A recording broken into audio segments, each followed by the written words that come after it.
He's back! Challenging and exhilarating times await Harry Potter as he returns to Hogwarts School of Witchcraft and Wizardry. Harry Potter and the Goblet of Fire is the eagerly awaited fourth film adaptation in J.K. Rowling's phenomenally successful series, and looks set to smash more box office records.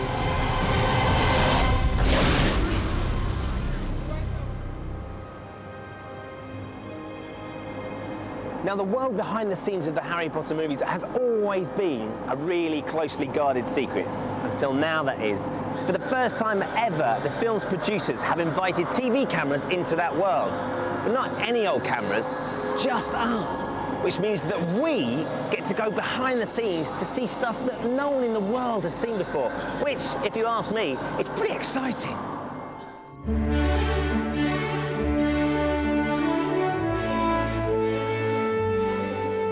So, this is where it all happens. Over there, the glamorous hotspot of Watford, and over here, Leavesden Studios. It doesn't look like much from the outside, just a drafty old aircraft hangar with some peeling paint, the odd missing tile, but inside, it's a very different story. All sorts of weird and wonderful things are going on in there. There's flying broomsticks, there's fire-breathing dragons, there's mermaids, and of course, some hardcore magic. Believe it or not, this place is home to a global phenomenon.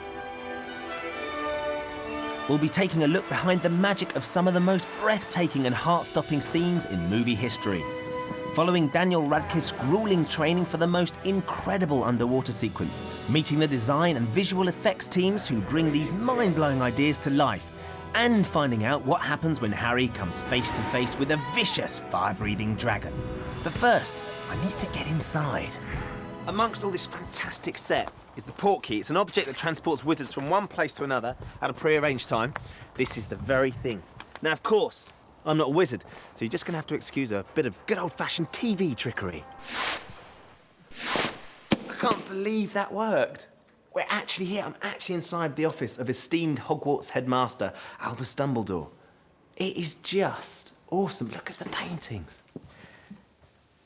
Hedwig's here, keeping an eye on us, guarding the big man's desk. I've got to try his chair, haven't I? What do you reckon? Sit down. Oh, yes. Oh, yes. I could get very used to this. Harry Potter and the Goblet of Fire is another Potter epic. The story starts at the Quidditch World Cup, but the excitement of the occasion is destroyed when a group of Voldemort's most loyal and faithful supporters attack the event's campsite. This can only mean one thing. Voldemort is gaining in strength and grave danger is lurking in the wizarding world. Back at Hogwarts, the students discover that this school year will be very different. Hogwarts has been chosen to host a legendary event, the Tri-Wizard Tournament. Two schools will be joining Hogwarts in the tournament, the sophisticated and graceful Beauxbatons and the stoical young men of the Durmstrang Institute. From each of the three schools, a single student is chosen by the Goblet of Fire to take part in a series of dangerous magical contests. And because of this danger, contestants must be over 17 years old. One of the totally unexpected things that does happen, however, is that Harry's name is pulled out of the Goblet of Fire when he's A, underage, and B, he didn't even submit his name. Harry Potter! You put your name in the Goblet of Fire. And so he's entered in this tournament and he doesn't know who by. And of course he is lying. The hell he is! And it transpires that whoever entered him in the tournament had a kind of entirely a sinister motive in doing so. The Goblet of Fire is an exceptionally powerful magical object. Only an exceptionally powerful Confundus charm could have hoodwinked it. Magic way beyond the talents of a fourth year. And so the whole film it's about Harry trying to find out who that is while competing in the tournament. And also I think it's about the fact that Harry's life is no longer in his control as he would like it to be in this film. I didn't put my name in that cup. I don't want eternal glory. I just want to be... Look, I don't know what happened tonight, and I don't know why. It just did. Okay? The film's taken over a year to make and involved more than 1,000 people in its production. Action. But how do you go about turning a book that's over 600 pages long into this?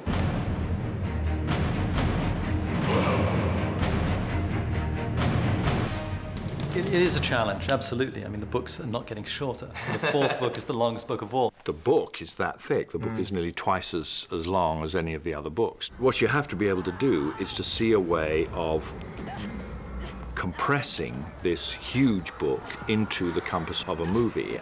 So I read the book very carefully with that in mind, and felt that there was a way of doing it if you were to think of it as a thriller. The journey is Harry's journey. He is our central character.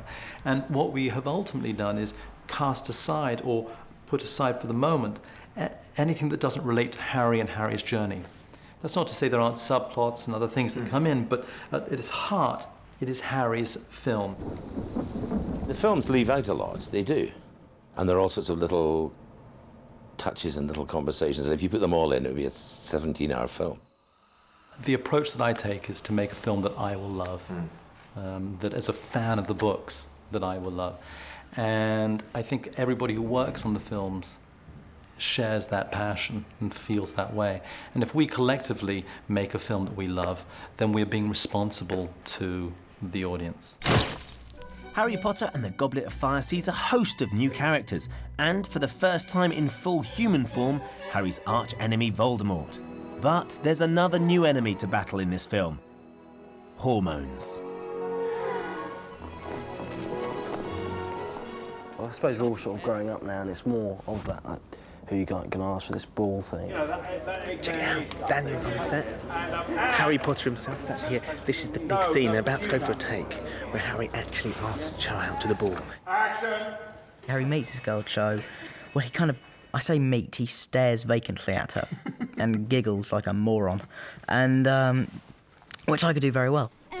Watch yourself on the stairs. It's a bit icy at the top. Okay, thanks.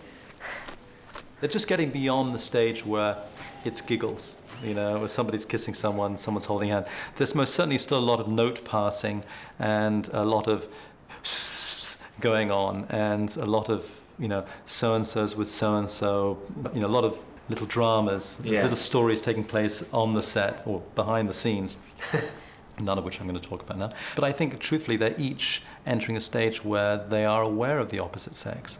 Wait, Hermione? You're a girl. You know, most heroes in films are always get the girl, and it's great because he doesn't. And in fact, sorry, well, he might do. Well, You've seen the film. After the break, see the amazing transformation of the Great Hall into a sparkling winter wonderland. We unleash the secrets behind this incredible fire-breathing dragon and find out who is going out with who. Yeah, I think it quite suits me. Oh, I could do without the headache, though. I'll see you after the break.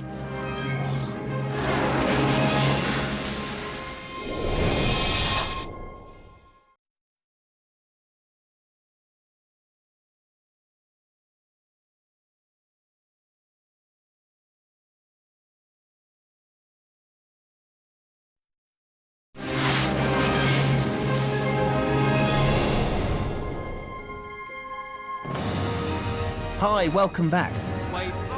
We're at Leavesden Studios, where they're filming Harry Potter and the Goblet of Fire, going behind the magic of this mega movie.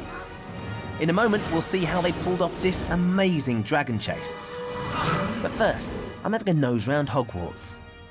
This library set is brand new for the Goblet of Fire, and there's over 7,000 books on the shelves here and in these stacks. 2,500, they're made from polystyrene. The other 4,500 are recycled from other films, and loads of them are actually old phone books. But it's the attention to detail that I find so incredible. Have a look at this. This is a Quidditch World Cup programme, and the detailing side is incredible. They've got sponsorship, they've got team news, and it's never going to be seen up close on the film. It is just mind-boggling. I think I found myself my first souvenir. This stuff is made from plaster and fiberglass, but it looks and it feels just like stone. Behind Dumbledore's desk is a room that has never been filmed in, and yet it's been dressed with as much care as any other part of the set. It all just goes together to make it feel so real, even though when you stood here, you know on just the other side there's a load of scaffolding holding it all up. But the sets aren't the only thing that's realistic here. As part of the Tri-Wizard tournament, each of the competitors has to retrieve one of these, a golden egg from a vicious fire-breathing dragon. Only one small detail, fire-breathing dragons. They don't exist, do they? Of course they don't. But for creature effects supervisor Nick Dudman, it's just another day at the office. This is a hard fiberglass version, like this. This is made so that we can scan it, and the visual effects house producing the CG, or digital dragon, will have this to work from as its datum, so that this is the object that locks the colour, the sculpt, the shape, the tone, the translucency, everything. So this actual dragon head doesn't itself appear in the film. It's merely the object from which all the computer information is taken.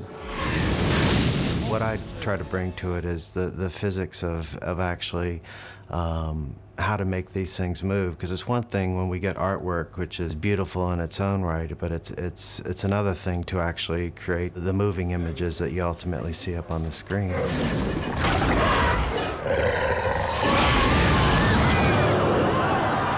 The huge arena that he first encounters the Horntail was built on the back lot, but we made it look like it was placed up in the Highlands of Scotland. The funny thing about the dragon sequence is just the iterations we went through to make something pretty heart-stopping, and I think we realized that through this huge chase that takes place in Hogwarts. We had to realize a lot of the caverns and twists and turns with the computer imagery, which was, I believe, the first time we've sort of done a computer version of Hogwarts. Stuff like the dragon sequence. 3, 2, 1, go! That should look brilliant. Have you got used to acting when there's nothing there? You know, sort of acting to a dot or acting to something that's going to get put on afterwards? Yeah, I suppose I have, really. I mean, because also it wasn't even much getting used to it involved, because I started at about 10 or 11, doing that kind of stuff where the other actor or the other creature isn't there. It's kind of all I've ever known. Did you or did you not put your name into the goblet of fire? No. But some of the other actors, like Miranda Richardson, who plays journalist Rita Skeeter, need to draw on their experience. I mean, it's what we trained for God's sake. Just ignore the quill. Because you're no ordinary boy of 12, are you? 14. Your story's legend. Do you think it was the trauma of your past that made you so keen to enter such a dangerous tournament? No, I didn't enter. Of course you didn't. There was a whole load of us during the dragon tournament, sitting looking at a green screen and a man with a tennis ball. And look at this now, and the dragon is coming down here now, and now we're here, and we have sort of like a sort of choreographed fireworks competition, you know, ooh, ah, ooh, duck. Young love. Rita is prone to getting the wrong end of the stick. But this is a film with some love stuff. She's just looking in the wrong place. Sorry, I didn't catch that. I was just wondering if maybe you wanted to go to the ball with me. Katie! Newcomer Katie Leung plays the part of Cho Chang, Harry's love interest. So you're set to be the envy of millions of girls around the world. I'm quite scared about that. Great. Can we just look at it back, please? It's just so magical. Like, you feel like you're in a dream, really, because, you know, obviously this kind of thing doesn't happen in real life. Harry, I'm sorry, but someone's already asked me. I like Harry in this way because he's sort of like Spider-Man. Hi, Harry. Well, he's like Peter Parker because he is a hero. He is brave and strong and courageous and loyal and brilliant person. Rubbish with girls. Which is fantastic because he's not like an archetypal superhero who are always brilliant with girls and they're always just great. And Harry was great. He doesn't get the girl in this, which is fantastic, really. No problem. Okay, good. Harry! But Harry, he does have really strong feelings for Chloe, even though he doesn't know her very well. He kind of has those conversations where you go, yeah, so how are you? Yeah. And then you have nothing else to say. And so it's very sweet, and I think it's quite an endearing part of Harry. But it's not just Harry who has to find himself a date. Wait, Hermione? You're a girl. Oh, well spotted. Can't we run away? Oh.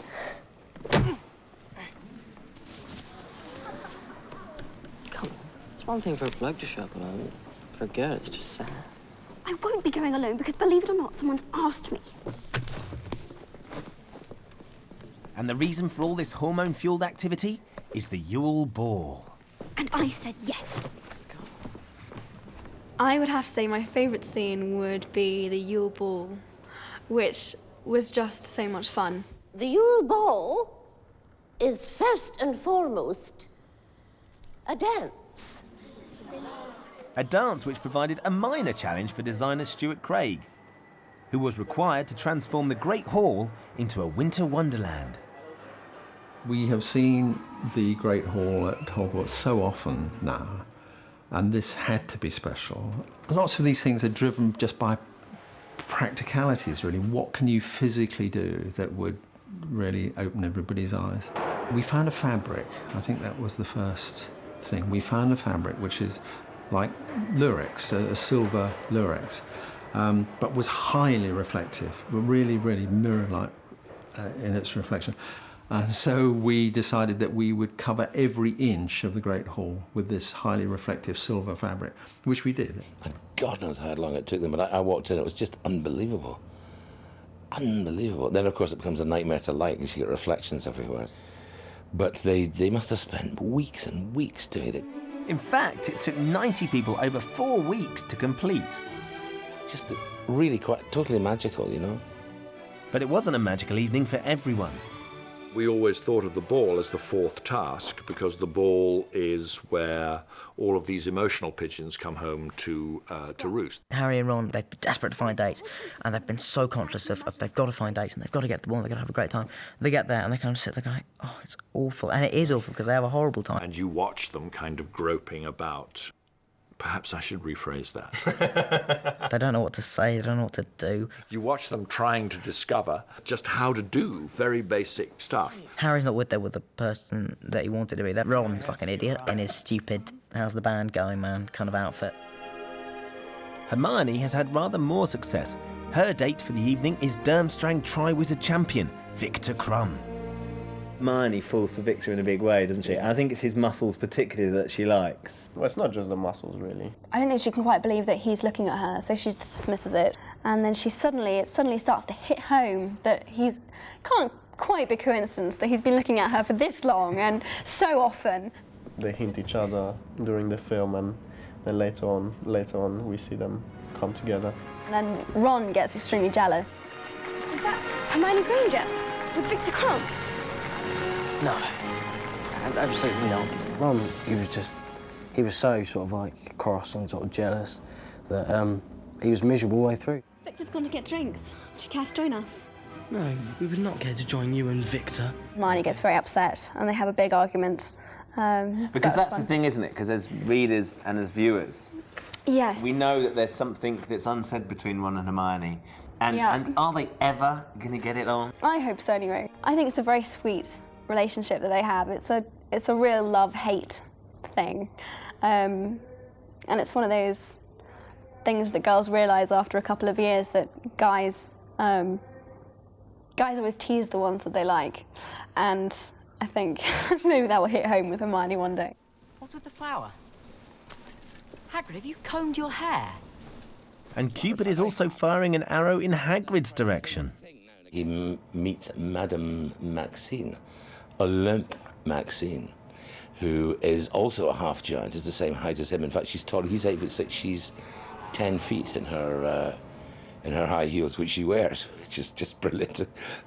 10 foot tall in her high heels, 9'6" without them. Blimey, that's one big woman. And he just falls completely madly in love with her. And she's not interested in him because he's a big hairy ruffian and she's very sophisticated, you know. The idea was that an 8'6" giant and a 10-foot giantess would go onto the floor and dance incredibly well and smoothly, you know. I mean, the obvious thing would be for them to crash into things and knock everybody over. But far nicer, far funnier, really, to have them incredibly smooth. And they're of course, doing sort of ballroom-type dancing while everyone else is doing whatever the cool thing was at Hogwarts. Whatever that cool thing was, the students needed a helping hand before they stepped onto the dance floor. Now, place your right hand on my waist. Where? my waist. And extend your arm. Mr. Felch, if you please. 1, 2, 3, 1. You got to learn to waltz. I did, What was that like? It was amazing. We had 4 or 5 dancing lessons with a And were you all in fantastic there? teacher. Oh yeah, we were all in there doing it. I mean, I love dancing anyway. Some of us had more experience than others, and it was Are you saying that the boys were funny. rubbish? No, well, not all That's of the what boys were you're rubbish. getting at, isn't it? Actually, the ones that you would expect would have been good at it. It was the really quiet ones that you suddenly turned around and thought, wow, check you out. The other thing that was very nice is seeing all those little slobs in their fine duds. All the girls are in elegant little dresses and the guys are all got ties on. Hello, boys.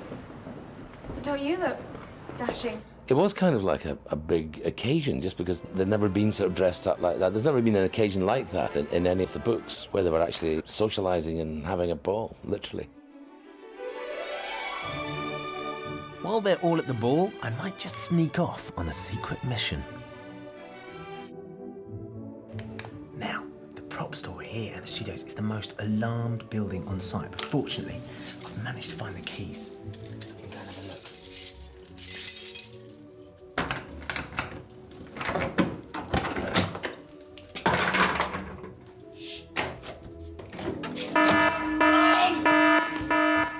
You can find everything magical and mystical in here. Broomsticks, rats, magic potions. Wow, look, it's a wand. Of course, these things don't actually work. Oh, they do. After the break, Daniel pushes his body to the limits in this phenomenal underwater sequence. How on earth did they do that?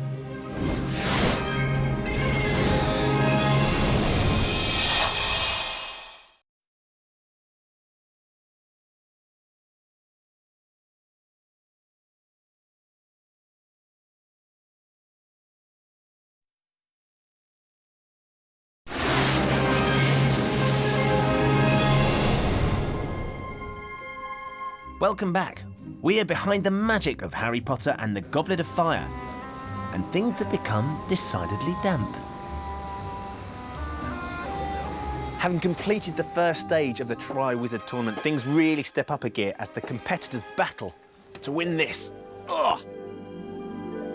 As if fighting dragons wasn't bad enough, this time they're going to have to rescue someone they would sorely miss from the bottom of a very deep lake. Now, you can do pretty impressive things with special effects these days, but the best way to make it look like someone's swimming underwater fighting mermaids and sharks is to get them to do just that. Come on, put this down now. Oh. Okay, I was joking about really fighting mermaids and sharks, but for this scene, some intensive work was required. Last night, something was stolen from each of our champions. A treasure of sorts.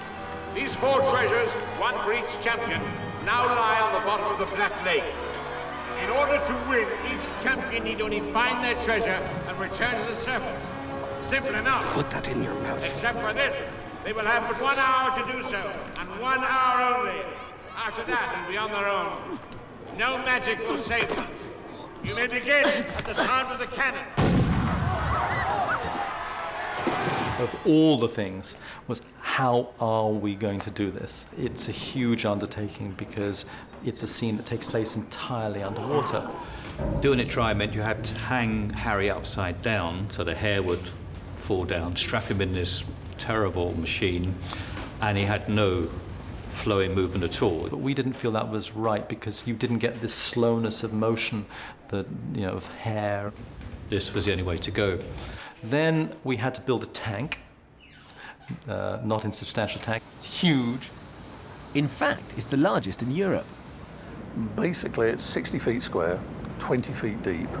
It holds 500,000 gallons of water, 4.5 million litres. And then we had to train Dan to swim underwater. I trained for about 6 months before to try and look as natural as I could underwater, because Harry's supposed to become a fish, essentially, because he grows gills and webbed hands and things. And then Dan had to act underwater. Now, it's difficult enough acting in any way, but to act underwater is an amazing thing. And not just Dan, by the way, there were 3 other kids too who had to do it, but Dan more than all of them, obviously. I have the mask on and the DV, in my mouth, and basically they count down 3, 2. On 3, I'd blow all the air that I could out of my lungs, and then on about 1 or breathe her out, I'd take as deep breath in as I could, and then just shut the TV away. And it meant time we'd done all those things. It was usually about 15 or 20 seconds acting time. Acting how well? I don't know. I like to think I did okay, but I'm not. I just can't be certain.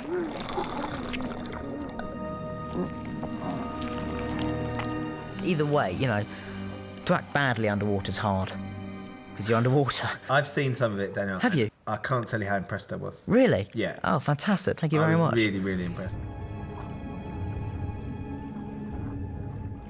A state-of-the-art filtration system kept chlorine levels to a minimum, which was not only kinder on the actors' eyes, but ensured the water was crystal clear, something essential to the filmmakers. In fact, it was purer than mineral water. But that's not all. I understand that there was some sort of dry room or some place where the actors could go to save them having to come up to the surface. Yeah, there was what we called an underwater habitat, which was a small Wendy house, for want of a better term, which had a little window in it and a little chimney where we could pump air down into it constantly, so we kept the air inside it monitored and pure. It was sort of like a very low-budget version of the Big Brother diary room. And basically you go into there and it's a dry place. My instant reaction was one of complete, like, I became 5 years old again. I was going, but it's dry in here and it's wet out there. He's going to be in the habitat 15. Leave the clock ticking. Dan was such a sport, but of all the things he's done, I think this was the toughest. You know, at the end of each day, he was like, while he was doing that, he was studying for his GCSEs. So how much time were you actually underwater? Coincidentally, I do see, actually that's have. how the magicians do it. Yeah, They they just hide behind cushions and things. It's not real magic. It's not very impressive. Yeah. This was actually the stunt department's Christmas present to me. Professional diver's daily record, inland, inshore. So this is actually like a log? Yeah, basically it's a logbook. You know, every time I go down, they have to write in what time I go down, what time I come up, and how long I spent underwater. In every day, I could do up to 3 hours underwater.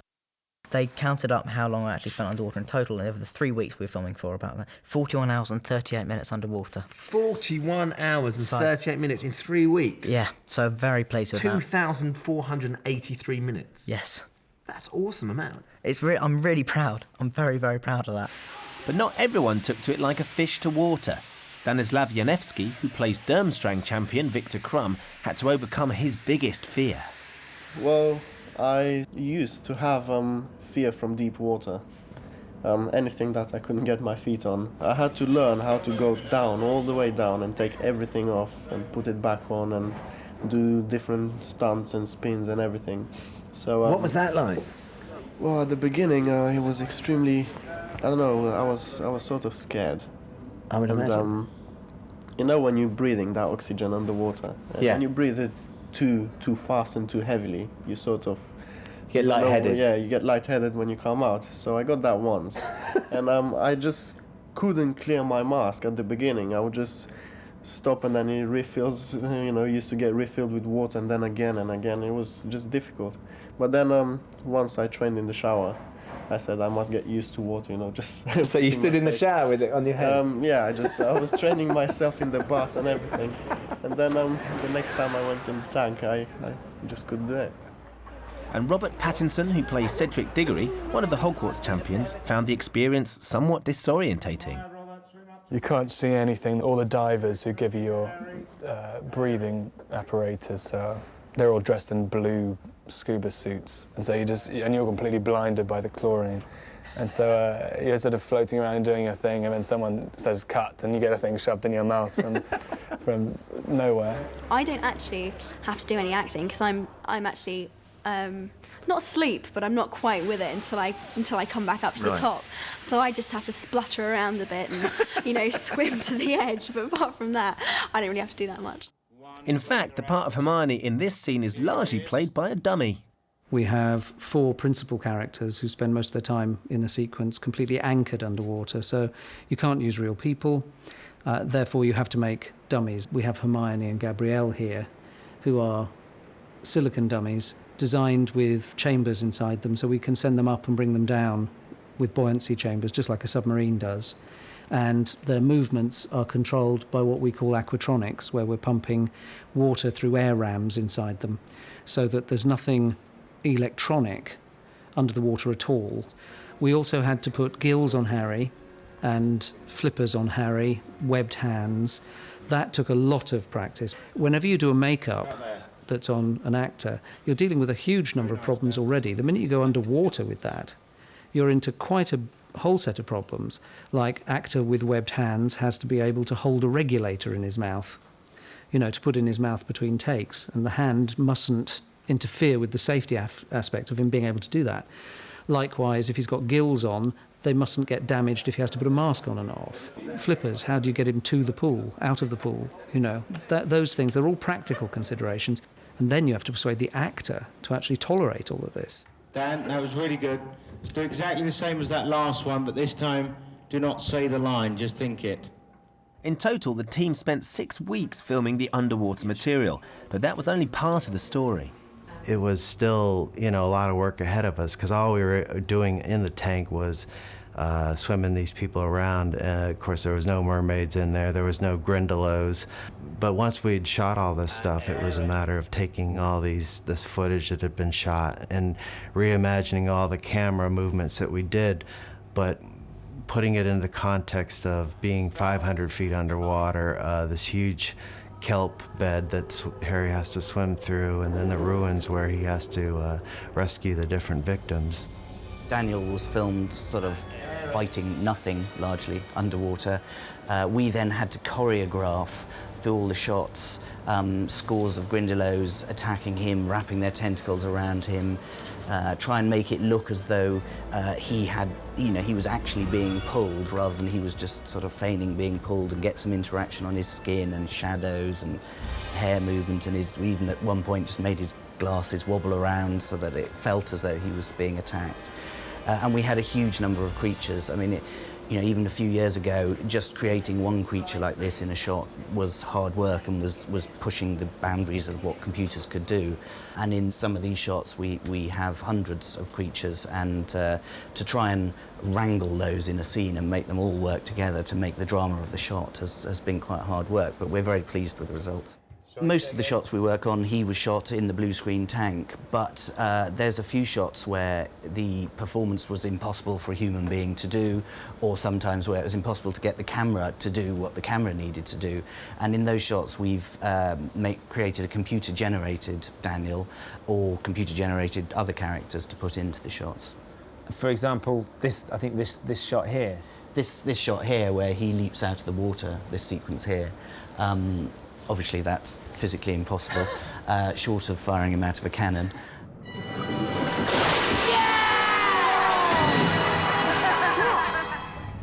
At 500 feet, water is pretty murky, so muddying up the clarity of every single shot was something else the team had to do.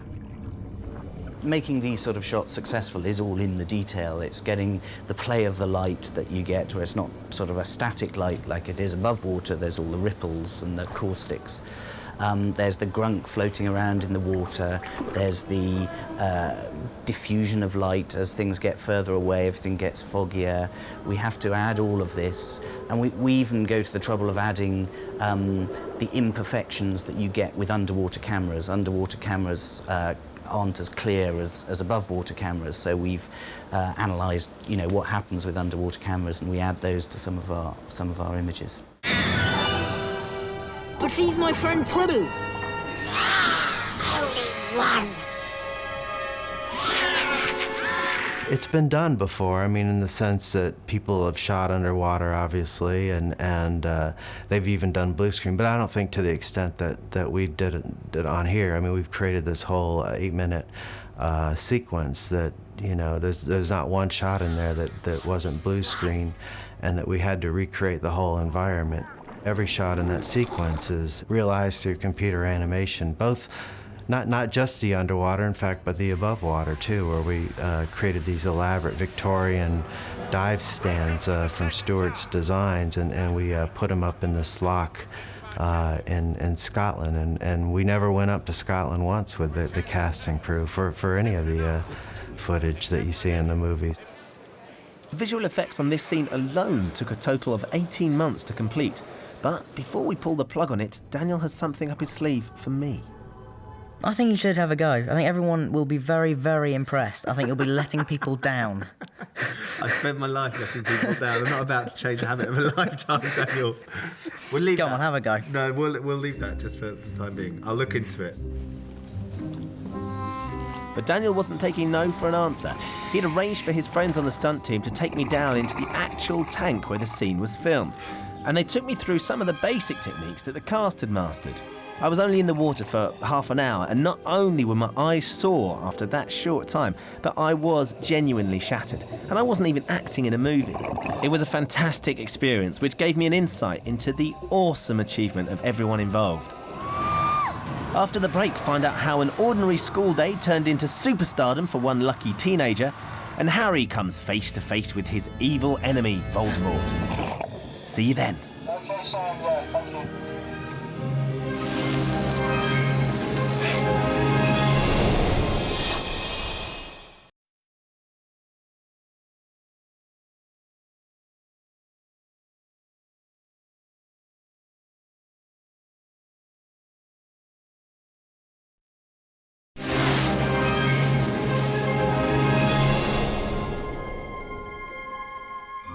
Welcome back. We're behind the scenes of Harry Potter and the Goblet of Fire. In a few moments, Harry's greatest challenge, meeting Voldemort. Now, as we've already seen, there are a number of new faces in the Goblet of Fire. But if you thought that being a drama school kid was the only way to get a part in Harry Potter, you couldn't be more wrong. Who's that? Yeah! This is the best secret in the world! When looking for an actor to play the part of Durmstrang's Tri-Wizard champion Victor Crumb, the casting directors made an extensive search of Eastern Europe. By chance, they eventually found what they were looking for just a few miles down the M1 in North London. We have a registration in school, both morning and afternoon, and I was late for the afternoon registration, which isn't... Is that a usual thing? Well, sort of, yeah. So I was late and I was rushing across the main building in the school, and the casting director happened to be there at the same time, and then she saw me and she asked me to come to audition. And he either misunderstood or thought they can't mean it and had not attended the audition. I got a phone call, which was a bit of a unhappy phone call saying, "Oh, why didn't you come? You know, it's important. You should be here." But they showed me the raw tapes, the tape that they do of absolutely anybody. You know, you've got 15 seconds to say your name, your age, and where you live, and actually very often you can tell from that. And he looked very interesting. I saw Mike new, and he made me feel so home. You know, I was so relaxed and everything. The camera was there, so it was my first time being filmed properly. And I happened to be the chosen one. It's him, Victor Crumb. And Stan's not the only one with a fairy tale story. Well, my dad was watching telly one day, and he seen an advert for the role of Cho Chang. And so he just suggested, maybe we should go down and give it a try. But then when I got down and I seen the length of the queue, I thought, oh, let's just go shopping, right? How long was it? I don't know, it must have been about a mile or something. In those sessions, there are always, there's lots of choice, and they're all terrific. So we queued for ages, and when we got there, I was only inside for about 5 minutes. And there was this one little thing that was special about her, and that was that there was this lovely late Scottish accent that came out of this perfect Chinese girl's face. And that was just too juicy to pass up. When I first met the cast, I was really starstruck. Really? Yeah. Why? I don't know, just, seeing them on telly and then seeing them in real life, it's completely different. They're all really down to earth, and it was just great because we're best of friends now. They will be the first to enter the maze, followed by Mr. Crumb. But that first day on set, what was that like? My heart was literally jumping out my body, and we were in the maze, which is probably one of the best scenes in the film. We had to come around corners and meet each other and start fighting magically.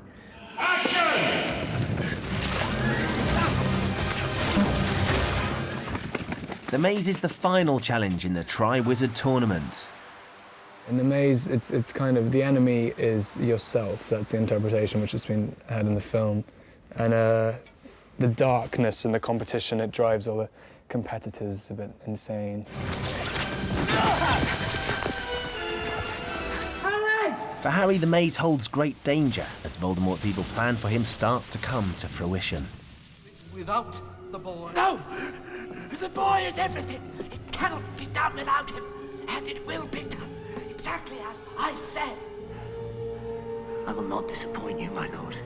I love doing the graveyard scene. I want you to look at me when I kill you! Simply because it was a challenge. Atta boy, Harry. And it was some of the kind of hardest acting that I've ever had to do. I just had to focus so much more, and it's about the concentration levels had to be even higher than they normally are. And also it was a chance to work with Ray Fiennes, which was great. This film sees Voldemort's first appearance in full human form in the Harry Potter series. So is this one much darker than the rest? We do see the death of a Hogwarts student for the first time, and it is the first time that we see Voldemort physically embodied. So there's an intensity about that, but it's also fun and generous and funny and moving. So I think it has all of that. But I think, yes, Voldemort is back, so there's an element of darkness. But the Dementors in the third Harry Potter were not exactly light and funny. Is there anything you can tell us that no one else knows about the films? A secret? In the third film, the rather pudgy Dudley Dursley from the first film had thinned out tremendously, so we had to put padding on him to make him seem a little bigger. And so too on the fourth film, Matthew Lewis doesn't really have buck teeth, and his ears don't look quite like that. Well, they are his ears, but they are arranged. Let's just say they're arranged a little bit differently. I like that. The arranging of ears. We have to arrange a lot. Action! This kind of arranging can catch out even an old hand, as director Mike Newell discovered when working with Alan Rickman, who plays Professor Snape. I was looking at him one day, and I thought that you've got startling eyes, which are such a kind of vibrant shade of brown that there is almost red in them. And I said to him, "Good Lord, Alan, I'd never really noticed your eyes before." And he said, "Oh, haven't you?" And he gave me the lenses that were in. And of course, Snape has got weird eyes, and I simply hadn't ever suspected that. And that's not all. Michael Gambon leaves his street clothes on underneath Dumbledore's costume. Sorry. Good day, champions. Gather round, please. He doesn't cold days. I don't blame him, because he's got a very wispy costume. That long thing wouldn't keep much of the cold out. On cold mornings outside, I think he's been known to have a tracksuit on underneath. I myself usually wear a black basque and stockings and suspenders, but that's a personal thing.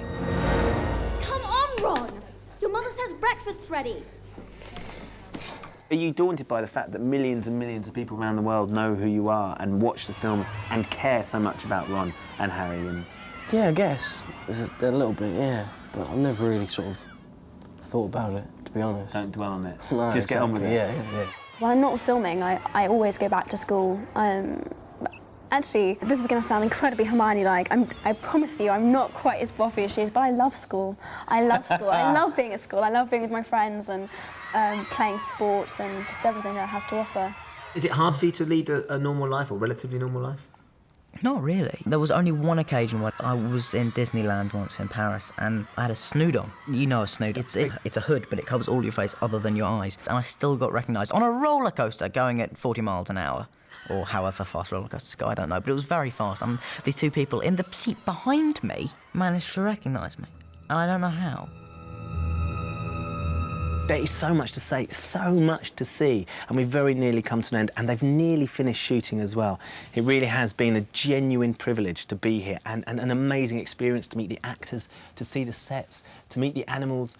In fact, Hedwig, I really do think like we've bonded. Any chance you could do me a favour before we finish? Look at me when I'm talking to you. Hedwig, wait, could you go and get the dry cleaning? I thought it's supposed to be good, these birds. Anyway, I better clear off because I know they're going to be using this set very soon.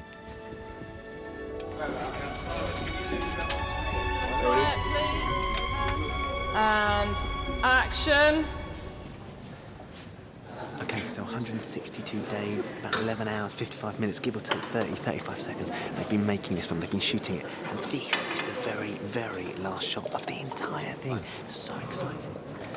Everybody's desperate to get it right. They're trying to get it right. It's such a privilege to be here. It's so exciting, I can't tell you. Will you please be expressing doubt and anxiety at what you see from the very beginning, okay? All right, here we go. Remember to keep the candle high. All right, let's shoot. Stand by. Okay, still and quiet, please. Because of the technical complexity of the scenes and the time restrictions involved in working with a young cast, it takes more than twice as long to make a Harry Potter film as it does to make your average movie.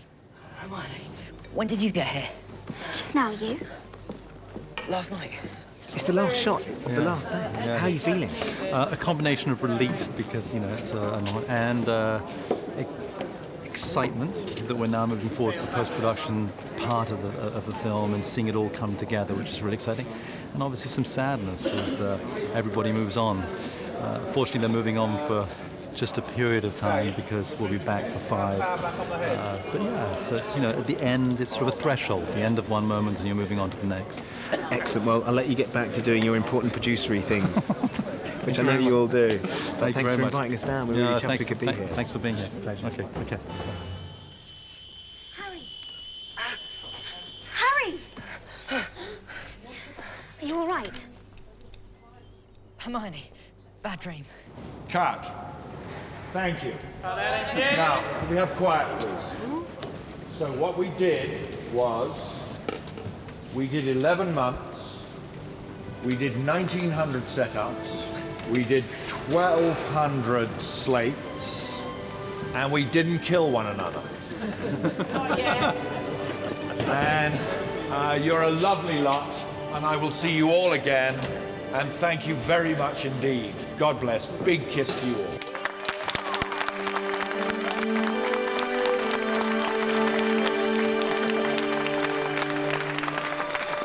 Okay, that's it, the 4th film. They're finished shooting. They're moving on to the 5th already. They're all done. Well done, Dan. Oh, thank you very much. You must be well chuffed. It's sweating. Dan, what's it like when you finally finish shooting? Everyone was kind of going, yeah, we're finishing, fantastic. And I was like, yeah, GCSEs, great.